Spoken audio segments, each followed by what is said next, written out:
जय हिंद दोस्तों, आज हम लोग रीजनिंग का प्रैक्टिस सेट नंबर 9 को सॉल्व करेंगे। इससे पहले साथियों हमने ऑलरेडी 8 प्रैक्टिस सेट को सॉल्व किया है और साथियों ये प्रैक्टिस सेट सभी प्रतियोगी परीक्षाओं के लिए इम्पॉर्टेंट रहेगा। आप किसी भी कॉम्पिटिटिव एग्जाम की तैयारी करते हैं, आप ये रीजनिंग का क्लास रेगुलर देख सकते हैं। इस क्लास का टाइमिंग है डेली शाम 7:30 बजे से।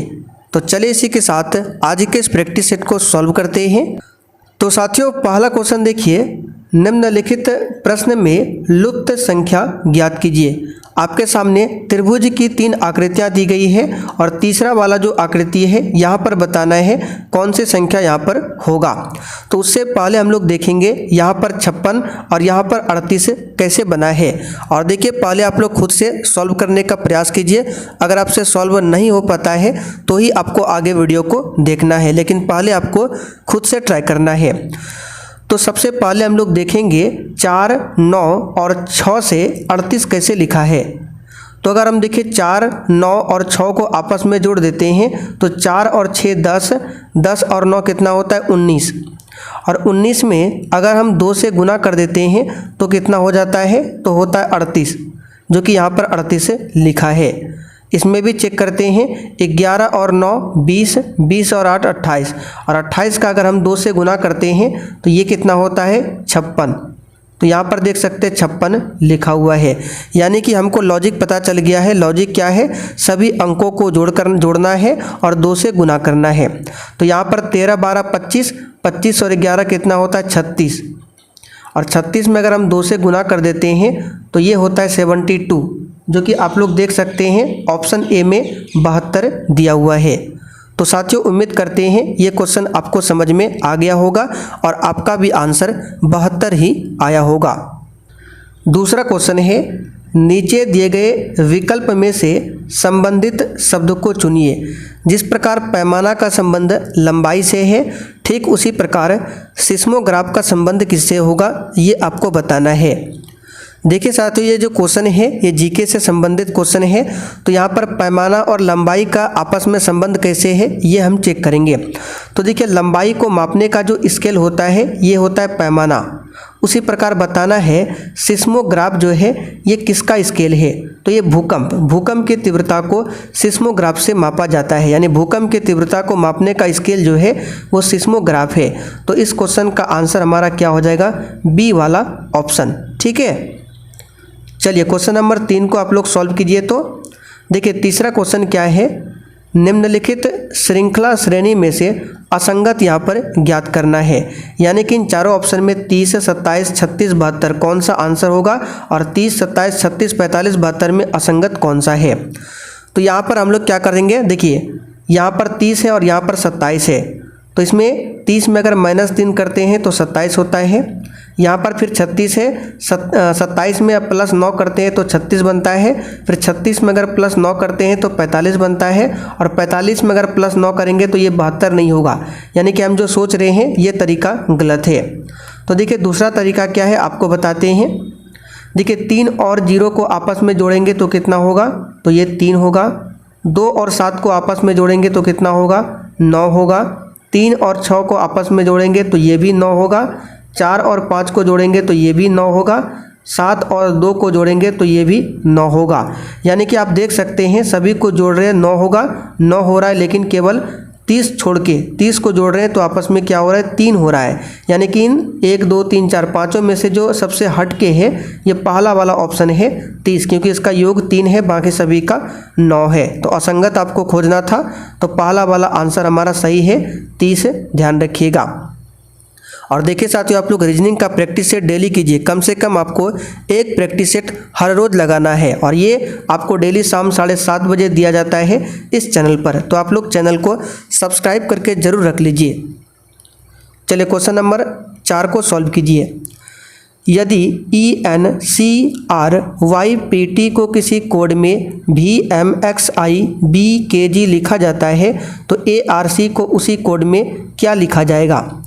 इस टाइप का क्वेश्चन एग्जाम में अक्सर पूछा जाता है। तो जब भी इस टाइप का क्वेश्चन मिले तो सबसे पहले देखना है कि यहाँ पर पहला जो वर्ड है इसका संबंध दूसरा वर्ड से कैसे है।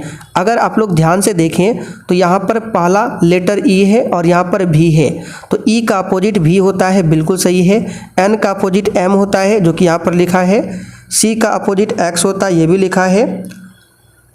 आर का अपोजिट आई होता है, ये भी लिखा है। वाई का अपोजिट यहाँ पर देख सकते हैं बी, पी का अपोजिट के, टी का अपोजिट जी, यानी कि ऊपर जो कोड लिखा गया है वो अपोजिट लिखा गया है। और देखिए अगर आपको अपोजिट लिखना नहीं आता है, इसको याद करना पड़ता है और इसके लिए भी ट्रिक होता है, ठीक है। आप यूट्यूब पर सर्च कर सकते हैं और मेरा चैनल का नाम डाल दीजिएगा, आपको वीडियो मिल जाएगा। या फिर देखिए इसको ऐसे भी याद कर सकते हैं आप लोग, ए बी सी लिखते लिखते आपको यहाँ तक एम तक लिखना है और इधर से आपको एन से स्टार्ट करके लास्ट में यहाँ पर वाई जेड, यानी कि ए बी सी डी से आपको शुरुआत करना है और एम तक जाना है, फिर उसी के नीचे एन से स्टार्ट करके आपको जेड तक जाना है। और बाकी अब ये जो आपका लेटर होगा एक दूसरे का अपोजिट होगा, ए का अपोजिट जेड होगा, बी का अपोजिट वाई होगा, यहाँ पर एक्स, सी का अपोजिट एक्स होगा। तो इस प्रकार से लिख कर भी आप लोग कर सकते हैं, ठीक है। आप लोग क्या कीजिए, याद कर लीजिए, आप लोगों के लिए अच्छा रहेगा। तो यहाँ पर देखिए ए का अपोजिट क्या हो जाएगा, तो जेड हो जाएगा। आर का अपोजिट क्या होगा, आई होगा। सी का अपोजिट क्या होगा, एक्स होगा। तो जेड आई एक्स यहाँ पर बी ऑप्शन में दिया हुआ है। और ए का अपोजिट हमने जेड कैसे लिखा, ये तो सिंपल सा क्वेश्चन है, शुरुआत में 1 नंबर पे है तो ये 26 नंबर पे है। आर का अपोजिट आपको कैसे याद रखना है, तो आर का अपोजिट होता है आई और आपको याद रखना है इंडियन रेलवे, तो इंडियन रेलवे, ठीक है। सी से कैसे याद रखना है, सी से 6, क्या बोलना है, 6 सी एक्स, 6 सी का अपोजिट एक्स। तो इस तरह से ट्रिक होता है। बी का अपोजिट पूछे तो बी से वाई, लास्ट में देखिए वाई आ रहा है तो बी का अपोजिट वाई। इस तरह से आप लोग याद रख सकते हैं। चलिए क्वेश्चन नंबर 5 को सॉल्व कीजिए। यदि 3 स्टार 2 बराबर 25, 8 स्टार 7 बराबर 225, तो 7 स्टार 2 बराबर क्या होगा। तो देखिए अगर 3 और 2 को आपस में हम जोड़ देते हैं, यानी कि स्टार का मतलब हम लोग मान लेते हैं कि प्लस है, और 3 और 2 को आपस में जोड़ देते हैं तो 5 होता है, लेकिन हमको तो पुराना है 25, तो 5 का अगर हम स्क्वायर कर दे तो कितना बन रहा है, 25।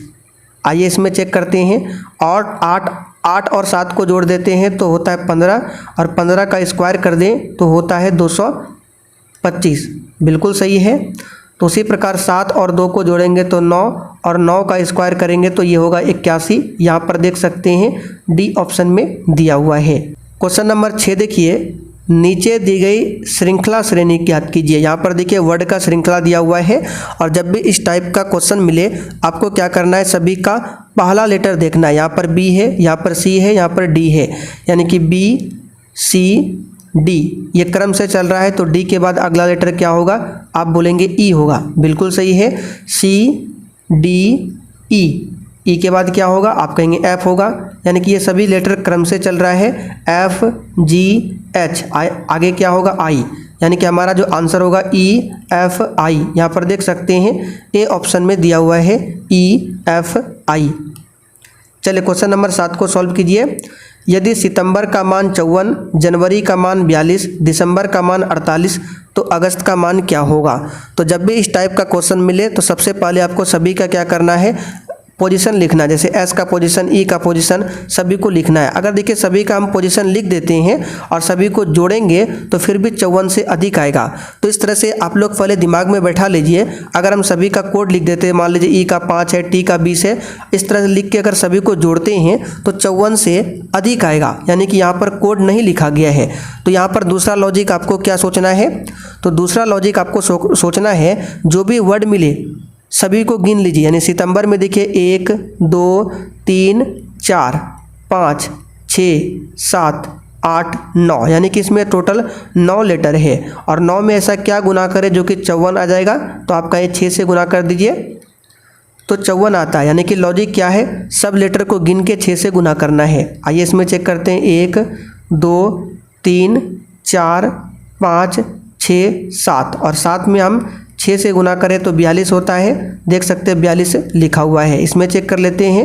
1 2 3 4 5 6 7 8, और 8 में 6 से गुना करेंगे तो 48, यानी कि लॉजिक पता चल गया। लॉजिक क्या है, सभी लेटर को गिनकर 6 से गुना करना है। तो 1 2 3 4 5 6, और 6 में 6 से गुना करेंगे तो 36, डी ऑप्शन में दिया हुआ है। चलिए क्वेश्चन नंबर 8 देखिए, निम्नलिखित प्रश्न आकृति का XY रेखा प्रतिबिंब बताइए। यानी कि XY दर्पण है और यहाँ पर इसके सामने कुछ लेटर रखा गया दर्पण के सामने, तो इसका प्रतिबिंब कैसे बनेगा। तो इसमें से देखिए Z यहाँ पर है, जब दर्पण के सामने लाएंगे तो Z बनेगा, जैसे मान लीजिए यहाँ पे 4 बॉक्स इस तरह से बनाते हैं,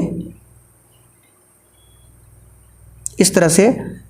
तो दर्पण के सामने अगर Z इस वाले बॉक्स में है तो दर्पण के सामने जब रखेंगे तो दर्पण में इस वाले बॉक्स में बनेगा। तो सबसे पहले हम लोग Z का बनाएंगे, ये आसान है। तो Z का अगर हम दर्पण के सामने Z लेटर को रखेंगे तो Z इस प्रकार से बनेगा कुछ, ठीक है। अब इस वाले आकृति को देखना है इस वाले बॉक्स में। तो यहाँ पर देखिए ये तो आपका होगा नहीं, ये तो होगा नहीं, ये भी नहीं होगा, ये तो ऐसे है, ये भी नहीं होगा, बचा आपका केवल डी ऑप्शन। देख सकते हैं इस प्रकार से दिया हुआ है। आपको पूरा क्वेश्चन सॉल्व करने की ज़रूरत नहीं है और एग्जाम में भी उतना समय नहीं मिलता है, इसलिए जैसे ही आपका आंसर निकलता है आप लोग टिक करके आगे बढ़ जाइए। चलिए क्वेश्चन नंबर 9 देखिए, यहाँ पर बताना है संबंधित संख्या। ये नंबर एनालॉजी का क्वेश्चन है और यहाँ से हमेशा एग्जाम में क्वेश्चन बनता है।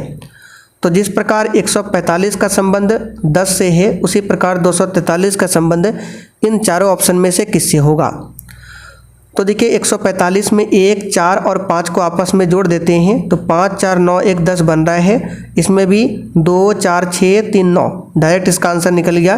ये बहुत ही नॉर्मल सा क्वेश्चन था, ठीक है। चलिए आखिरी क्वेश्चन है। तो ये देखिए एक नंबर सीरीज दिया हुआ है और यहाँ पर बताना है कौन सी संख्या आएगा। तो 25 और यहाँ पर 35, यानी कि इसमें प्लस 10 हुआ है। 35 यहाँ पर 55, यानी कि इसमें प्लस 20 हुआ है। तो 10, 20, आगे अगर हम प्लस 30 को जोड़ देते हैं तो कितना होता है। तो 55 में 30 को जोड़ेंगे 85, जो कि सी ऑप्शन में दिया हुआ है। लेकिन रुकिए, अभी आपको आगे चेक करना है। जैसे 10, 20, 30, तो आगे अगर हम 40 को जोड़ते हैं तो यहाँ पर तो 85 है, 85 में 40 को जोड़ेंगे, क्या 125 आएगा।